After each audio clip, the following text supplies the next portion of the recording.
নমস্কার, কেমন আছেন সবাই? কুইন্স ওয়ার্ল্ডে আপনাদের সবাইকে স্বাগত। আজ শুক্রবার, দিদির বাবার আজ ছুটি, তাই দিদির আজ খুব মজা, সারাদিন বাবার সাথে কাটাতে পারবে। দেখুন, সকালে ঘুম থেকে উঠেই ওর বদমাইশি স্টার্ট।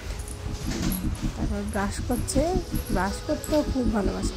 3 বেলা খায়, 3 বেলায় ওকে ব্রাশ করতে লাগবে।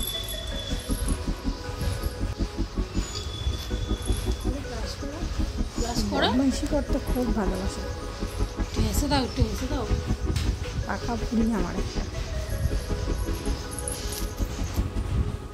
ব্রাশ করে জল খেয়ে বই পড়তে বসতে হবে। বই পড়ার নাম শুনলে তখন জল খাওয়া লাগে, টয়লেট, এখন থেকে স্টার্ট হয়ে গেছে ব্যাপারটা।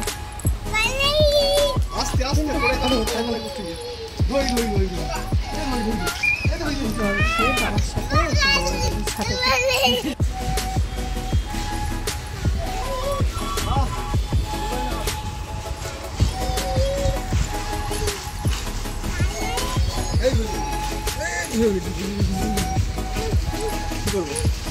বাবার সাথে ছুটি করার পর নিচে নামছেন, মহারানী আমার একা একা নামবে, সাহায্যের দরকার। খুব বড় হয়ে পড়ে যাবে, তাও কারোর হাত ধরবে না, একা একাই উঠে পড়বে, নামবেও আবার একা একা।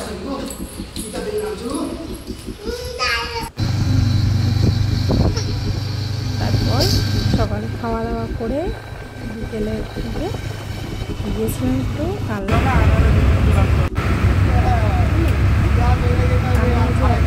শিব মন্দির ও সামনে যে রাজবাড়ি আছে ওখানেই গিয়েছিলাম। খুব সুন্দর ভীষণ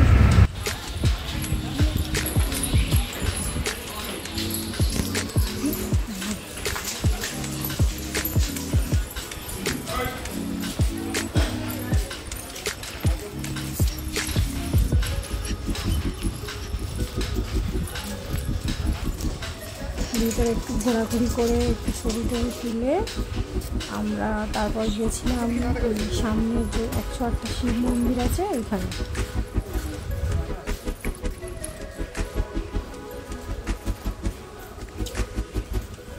এটা ওই সামনের রাজবাড়িটাতেই একটা রাধা মাধবের একটা মন্দির আছে, খুব সুন্দর।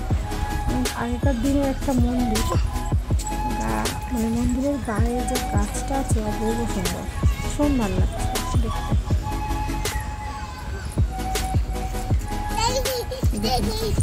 পাখির মতো নিচ্ছে, দৌড়াবে না, ও উড়বে।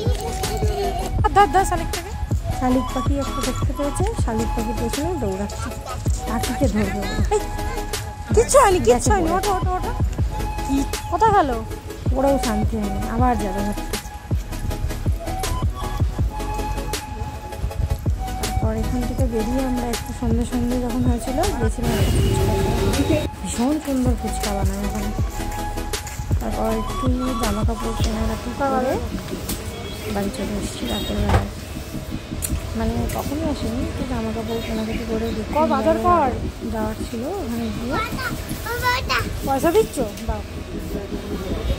তারপর আবার লঞ্চে করে বাড়ি চলে এসেছি।